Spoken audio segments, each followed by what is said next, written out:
Greetings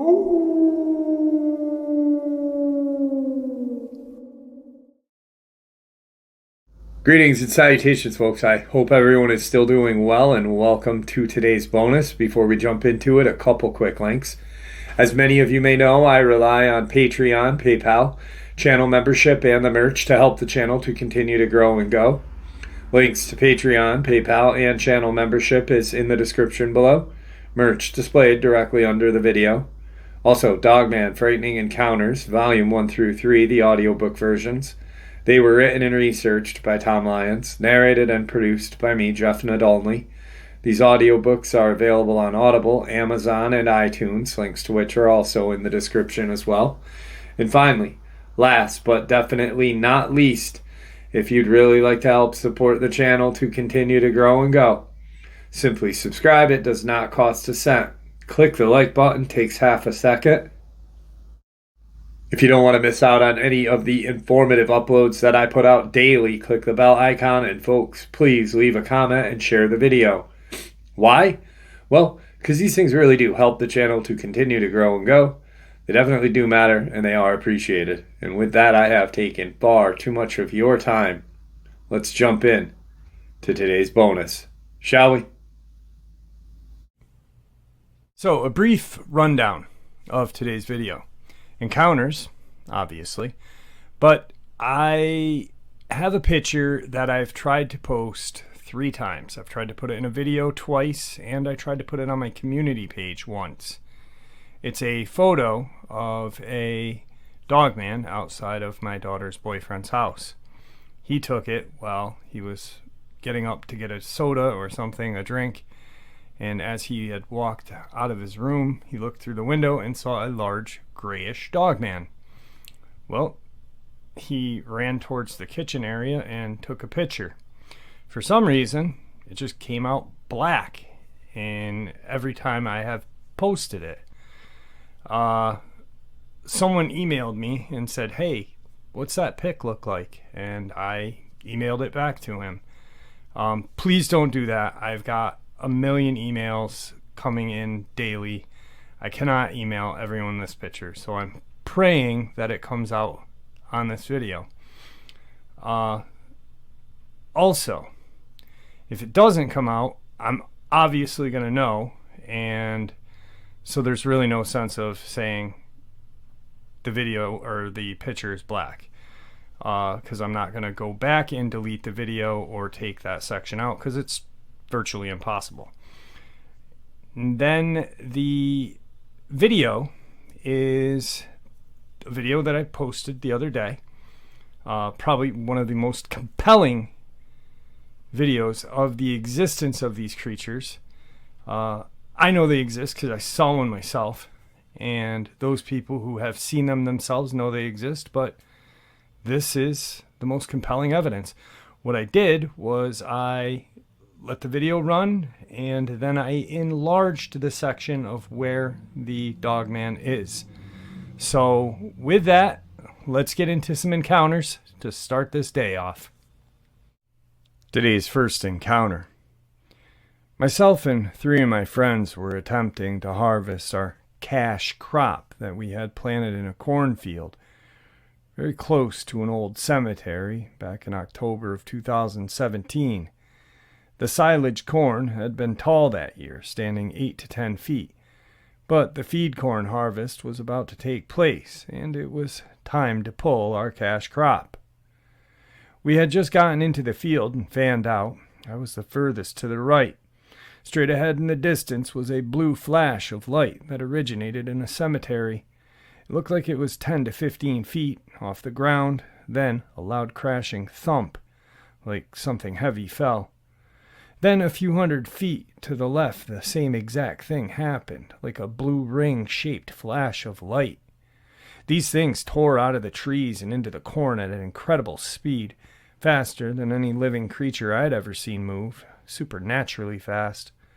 Whatever they were began to bluff charge me and my friends, running at me 3 or 4 times, then stopping just outside of the range of direct sight, maybe 2 to 3 rows of corn away.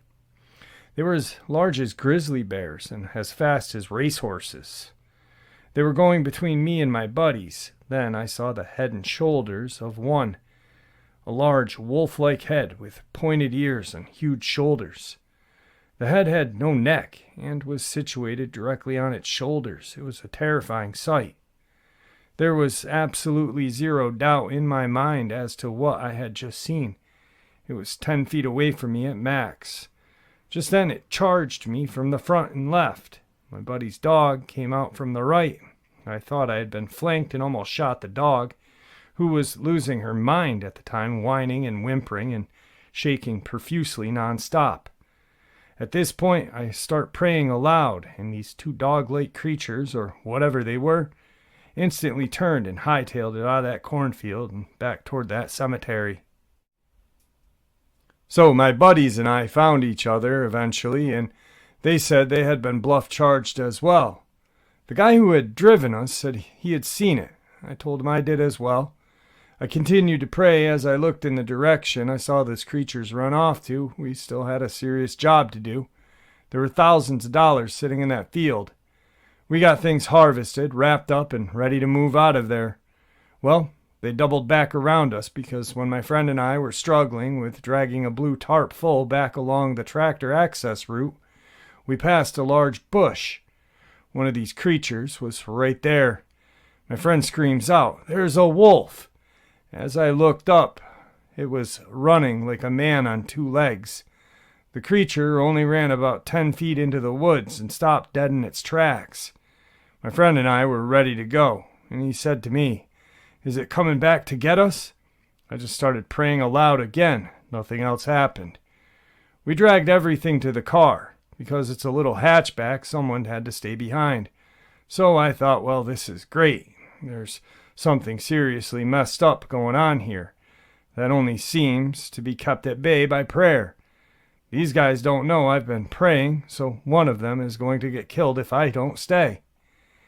I think it was the Holy Spirit protecting me. I strongly felt it. So my buddy's dog and I stayed behind and spent the next hour on the road. As she whined and cried and freaked out, I was praying and holding my ground. I did notice that one of the creature came up behind the embankment that was along the entrance to the field and just stood there pacing back and forth. I then saw another creature was now on the other side of the entrance road, behind a huge blackberry bush that hangs over the ditch. It was not more than 10 feet away from us. The dog's freaking out so badly that it almost got to me. I thought she might just drop dead from a heart attack. Every time I see that dog now, I know she remembers it as well. She gives me a look and starts shaking. She has strongly bonded with me since that day. I was never so happy to see those headlights come back over that hill, and my friend pulled up to get us. It seemed like forever we were on that road, but in reality it maybe have been an hour tops. When we got back to my friend's house, he said, "Did you see the size of that dog, bro?" I just said, "I don't want to talk about it ever again." All right, so at this point is going to be my attempt to share the photograph that my daughter's boyfriend took for the 4th time. It seems to be showing up as I'm making this video right now. Hopefully it stays this way because I really want you guys to see it because it is truly captivating. I'll share it quick. He was playing some Call of Duty, needed a drink, got up, looked out his back window, saw a huge grayish black Dogman kind of walk through his backyard out toward the front. He kind of ran through the house and looked out the kitchen window and snapped this photo. They have been seeing these creatures since the first time they saw one down by the cemetery. Not every day. I went to the cemetery. I go to the cemetery quite often. I live right down the road from the cemetery. I think they've seen the creature once at the cemetery. He has seen it to take the picture, they've heard it a couple different times. One time they heard it kind of make this growling howl so loud that their window was open, and their neighbors that were on their screened-in porch or whatnot, they could hear the neighbors say, "What in the was that?" So that's the story behind the picture. Once again, if you can't see it, I apologize. There's no need to let me know, because I'm going to watch it as well. And if I can't see it, that means I know you can't. So hopefully, let's keep our fingers crossed. Today's second encounter. Many times we don't think about these creatures being in the trees. I feel like this next encounter is a reminder and a warning. Late spring 2006, Planeta, California. It was foggy late Sunday night at around 1 in the morning. I walked to the end of my driveway to have my last smoke of the night. I'm standing facing my neighbor's house directly across the street when I decide to light my cigarette. I turned slightly to the right to cover my lighter. The second the cigarette was lit, I heard the most unbelievable and beyond piercing demonic scream that was so loud I instantly froze like a statue. I moved only my eyes very slowly to look from the corner of them and the direction the sound had come from, while asking myself very silently under my breath, with so much meaning, WTF was that? But I couldn't see what made the scream. I realized whatever this thing was hiding behind the AC unit on the rooftop of my neighbors across the street. In my mind, I told myself, just pretend you didn't hear anything and slowly turn around and walk back to the house. I was so terrified, but I did exactly that. I wanted to just run for my life like never before, as fast as I could to the house. Just so everyone gets a better idea of how loud this scream was, the house where this happened is on a small dead-end street, 5 homes on each side. This monster screamed so loud I was in shock that none of the neighbors came running out to investigate the noise, because I know for a fact every neighbor on that street heard that scream. I still don't understand why no one came out. Was it because they were scared? What I witnessed that first time was the most horrific and beyond anyone's nightmares. I've since been afraid to step 1 foot outside after dark, and that's not going to change.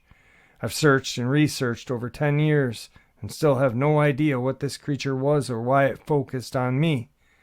I've narrowed it down to either crawler or dogman. It can also jump an incredible distance from tree to tree, at least 20 feet apart.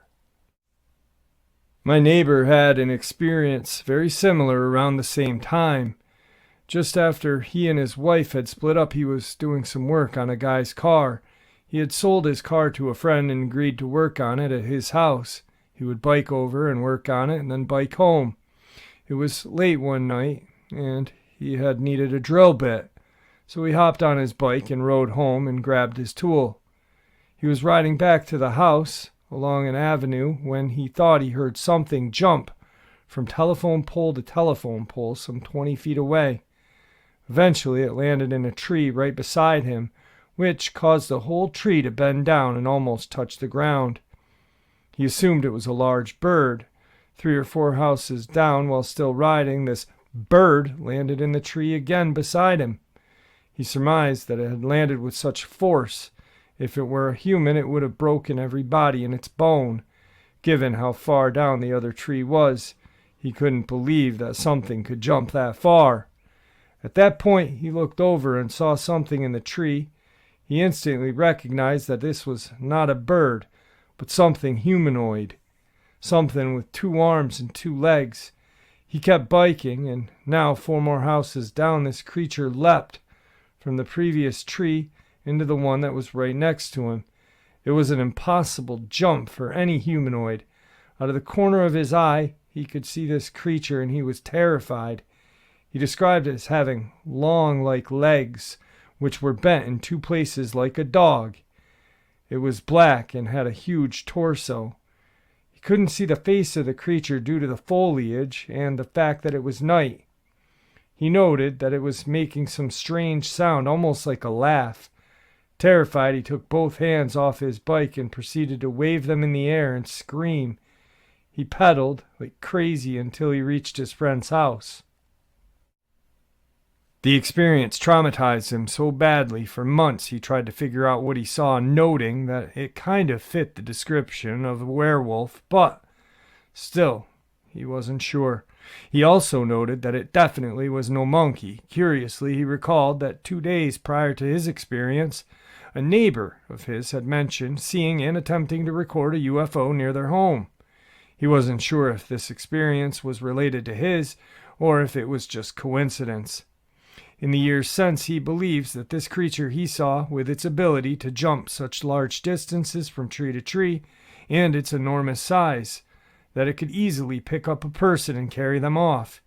He believes that it may be responsible for some of the missing persons cases in which dogs cannot track a scent.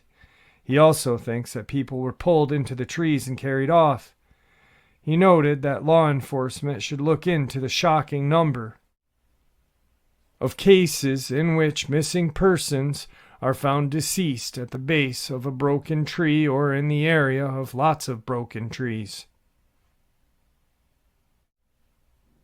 As I was reading that last part, I thought about the last time I was up in the area where Tom Mezek disappeared, the missing 411 case, about all of the broken trees that were up there that were not just little saplings, but pretty large. Probably just coincidence, but who knows. Anyway, this next part is that video that I shared a couple of days ago that a subscriber sent me. He emailed me 4 days ago with it and asked to remain anonymous. But I figured since some people said they couldn't see it, the majority of the people did say they could see it, I figured I'd share it again, this time enlarge the portion of where you see the head. And you can see this head is clearly moving. I mean, I've showed 6 to 7 different people on top of the comments that I've read, and they are blown away. So here that is, guys. I hope you enjoy it.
That video blows my mind every time I see it.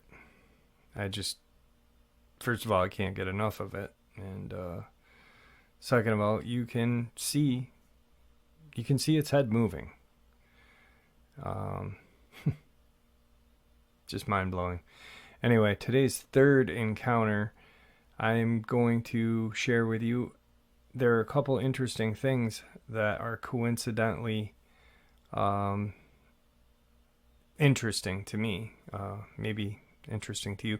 So each time at the first part of the story or experience, I will share why that event or date is important. Let's get into it.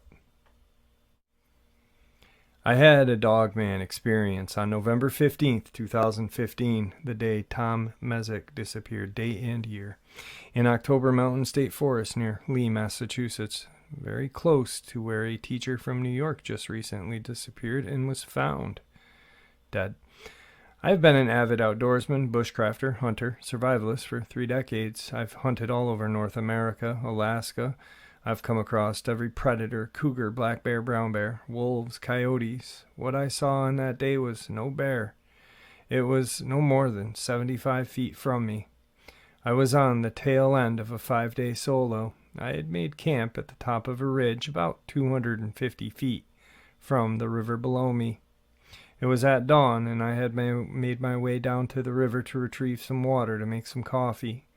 The river flows hard and makes quite a bit of noise due to the outcrops of rocks in the middle of it.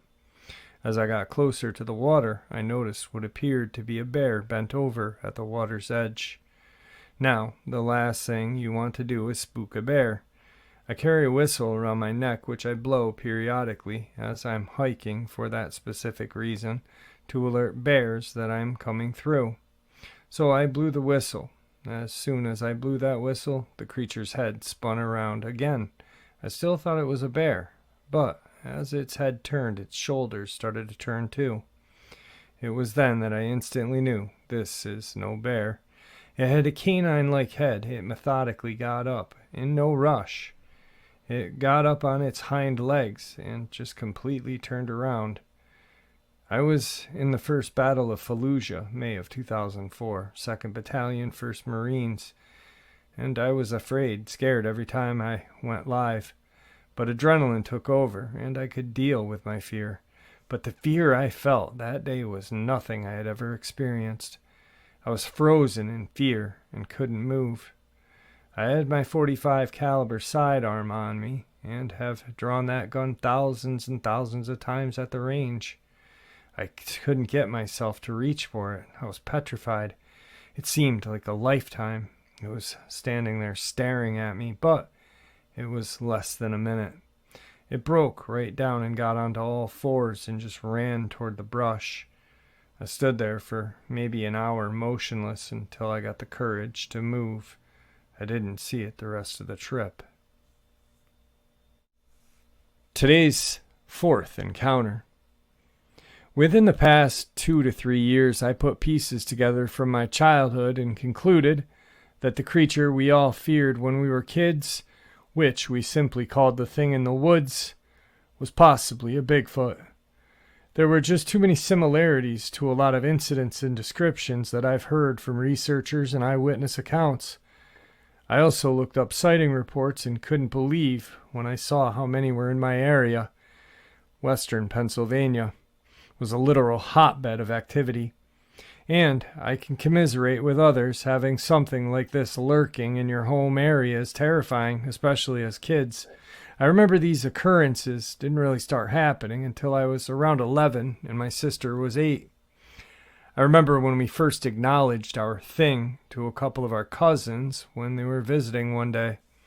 We were sitting on my grandmother's porch, who lived next door to us in a rural area. It was getting dark in about an hour or so, and we started getting nervous. Our cousins kept asking us why we were saying we had to go home before it got dark. We finally told them that there's something that come through the woods after dark and sounded like a freight train and broke tree branches, and I guess this was the vital clue, that it stunk awful. The best way to describe it then was a burning rubber smell.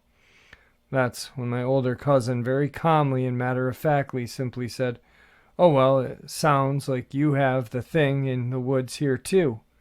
We were shocked and asked what he meant. He recalled an encounter he had heard his dad and uncle talking about to their wives the previous hunting season.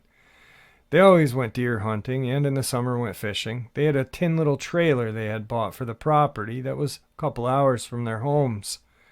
They had it for only 3 years. He said that this past hunting season they cut it short, coming home after only 3 days.